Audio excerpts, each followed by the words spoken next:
మహిమ కలుగును గాక.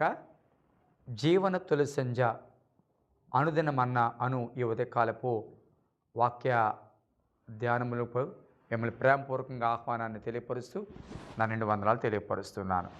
మాకు అత్యంత ప్రియమైనటువంటి దేవుని పిల్లలు ఎలా ఉన్నారండి? బాగున్నారా? నిన్నటి దినమంతా క్షేమకరంగా గడిచింది కదూ?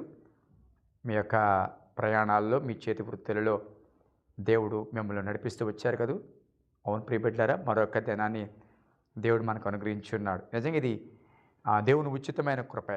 మరొక దినం అనేది చూడగలుగుతున్నామంటే ఆయన మనల్ని ప్రేమించి. మరి ఉదయకాలం ప్రార్థన చేసుకున్నావా? వాక్యం చదువుకున్నావా? ఒకవేళ ఇంకా చేయకపోతే ఈ వాక్యం విన్న తర్వాత అయినా కొద్ది నిమిషాలు ప్రార్థన చేసుకుని వాక్యం చదువుకుని మీ యొక్క దినచర్యలో మీరు కొనసాగాలని నేను మనవి చేస్తూ ఉన్నాను. ఒక వాక్యాన్ని మేము దృష్టికి తీసుకురావడానికి నేను ఇష్టపడుతూ ఉన్నాను. యెషయా గ్రంథము 45వ అధ్యాయము. యెషయా గ్రంథము 45వ అధ్యాయము 18వ వచనం చదువుతూ ఉన్నాను. ఆకాశములకు సృష్టికర్తయగు యెహోవాయే దేవుడు. ఆయన భూమిని కలుగు చేసి దాన్ని సిద్ధపరిచి స్థిరపరచెను. నిరాకారముగా ఉండునట్లు ఆయన దాన్ని సృజింపలేదు. నివాస స్థలమగునట్లుగా దానిని సృజించెను. ఆయన సెలవిచ్చిందేమనగా, యెహోవాను నేనే, మరి ఏ దేవుడును లేడు. ప్రియదేవుని పెట్టారా, ఒక అద్భుతమైన మాట. నిజంగా మనల్ని నిన్ను ఎవరైతే వేదనలో కన్నీళ్లతో ప్రతికూల పరిస్థితులు ఎదుర్కొంటూ సవాళ్ళను అధిగమించలేక ఎందుకు జీవితము, ఎందుకు నేను బ్రతికున్నానా, అసలు నా వలన ఎవరికి ఉపయోగం, అసలు దేవుడు ఎందుకు నా విషయంలో ఎలాగున్నాడు అని అనుకుని వీక్షిస్తున్న ప్రతి ఒక్కరితో దేవుడు ఉదయకాలం మాట్లాడుతున్న మాట ఇందులో కనబడుతుంది. తెలుసా? నిరాకారముగా ఉండునట్లు ఆయన దానిని సృజింపలేదు. నివాస స్థలమగునట్లుగా దాన్ని సృజించను. దేనిని? భూమిని. దేవుడు భూమిని సృష్టించినప్పుడే ఒక అద్భుతమైన ప్రణాళికతో సృష్టించాడంట. సృష్టించినప్పుడే ఒక ఆలోచనతో ఇది నివాస స్థలముగా ఉండాలి. అనేక మంది దీని మీద నివసించిపోతున్నారు. నేను ఎంతగానో ప్రేమించే మానవ జాతి ఈ భూమి మీద నివసించబోతుంది అని చెప్పి ఒక ఉద్దేశము, ఒక ప్రణాళిక ముందుగానే ఎరిగి కలిగి ఆయన దాన్ని సృజించినట్లుగా అది నిరాకారముగా ఉండినట్లు దాన్ని సృజించలేదు. చూసారా? నిరాకారముగా ఉండడం కోసం దాన్ని సృజించలేదు. దానికి ఒక ప్రత్యేక తలంపు కలిగి, ఒక ప్రత్యేకమైన ప్రణాళిక కలిగి దాన్ని సృజించినట్లుగా మనకు వాక్య భాగం కనబడుతుంది. నీ జీవితంలో కూడా ఎప్పుడూ కూడా నేను నిష్ప్రయోజకురాలని, నేను పుట్టి లేకపోతే నేను బ్రతికి ఎవరికి ప్రయోజనం, నా వలన ఏమి లాభం, ఈ సమస్యలు, ఈ ఇబ్బందులు, ఈ కన్నీళ్ళు, ఈ ఓటమి, ఈ అవమానాలు, ఈ నిందలను అనుభవిస్తూ కొనసాగడం ఇంకెంతకాలం? వీటి నిమిత్తమేనేమో, శ్రమల కోసమేనేమో నేను పుట్టింది, ఇబ్బందుల కోసమేనేమో నేను పుట్టింది అని అనుకుంటున్నావేమో. నీతోనే తల్లి, సహోదరుడా, నీతోనే మాట్లాడుతున్నాడు దేవుడు. అలాగ అనుకుంటూ కనుక ఒకవేళ ఈ వాక్యాన్ని వింటున్నావేమో, దేవుడు నీతో మాట్లాడుతున్న విషయాలు సార్ నిరాకారముగా ఉండడానికి సృజించలేదు. నువ్వు అనుకున్నట్లు దానికోసం సృజించలేదు. మరి అయితే ఎందుకండి?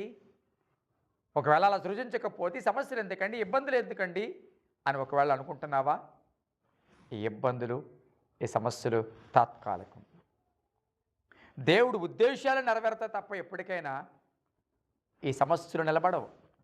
నువ్వు అనుకున్నట్లుగా ఇబ్బందులు నిలబడవు.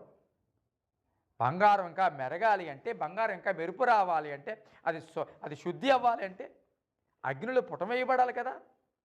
అవును ప్రియబిడ్డలారా, దేవుడు నేను బలపరచడానికే రాగల దినాలలో ఆయన చిత్తానుసారంగా నేను నడపడానికే కొన్ని అనుభవాలు నేర్పిస్తున్నాడు అనుకో. ఈ అనుభవాలు రాగల నీ జీవితంలో పటిష్టమైన పునాది అని అనుకో. ఎందుకంటే నీ పట్ల ఒక గంభీరమైన ఉద్దేశం కలిగిన వాడు దేవుడు. కాబట్టి నిరాకారముగా ఉండడానికి సృజించలేదు, అది నివాస స్థలముగా ఉండడానికే సృజించబడింది. ఎప్పుడు అనుకోవద్దు అనవసరంగా పుట్టేనేమో, తల్లి కడుపులో ఉంటే తల్లి కడుపులో ఉన్నప్పుడు చచ్చిపోతే ఎంత బాగుండు అని అనుకుంటున్నావేమో. ఎప్పుడు అనుకోవద్దు. అనేక మంది చనిపోతున్నావు, నువ్వు ఇంకా బ్రతికే ఉన్నావు అంటే నీ పట్ల ప్రణాళిక ఉంది కాబట్టే ఇంకా నువ్వు సజీవురాలిగా ఉన్నావు. అనేక మంది చనిపోతున్నప్పుడు నువ్వు చెడిపోవడం పెద్ద విశేషమే ఉంది. కానీ ఇంకా ఎందుకు చనిపోలేదు? ఇంకా ఎందుకు అనేక వ్యాధుల నుంచి తప్పించబడ్డావు? కరోనా లాంటి భయంకరమైన వ్యాధుల నుంచి ఎందుకు తప్పించబడ్డావు? కళ్ళు పూస్తే ఎంతోమంది చనిపోతున్నారే, పొద్దులు లేస్తే ఎన్ని మరణ వార్తలు వింటున్నామే, అందులో నువ్వు ఎందుకు లేవు? కారణం ఒకటే, నీ పట్ల దేవుడి ప్రణాళిక ఇంకా ఉంది. నీవు నివాస స్థలముగా ఉండాలి, అనేక మందికి దీవెనకరంగా ఉండాలి, అనేక మందికి ఆశీర్వాదకరంగా ఉండాలి. నీ పట్ల ప్రణాళిక ఉన్నతమైనది కాబట్టే కాస్త ఆలస్యం అవుతుందేమో అనుకుంటున్నావా? అనుకో.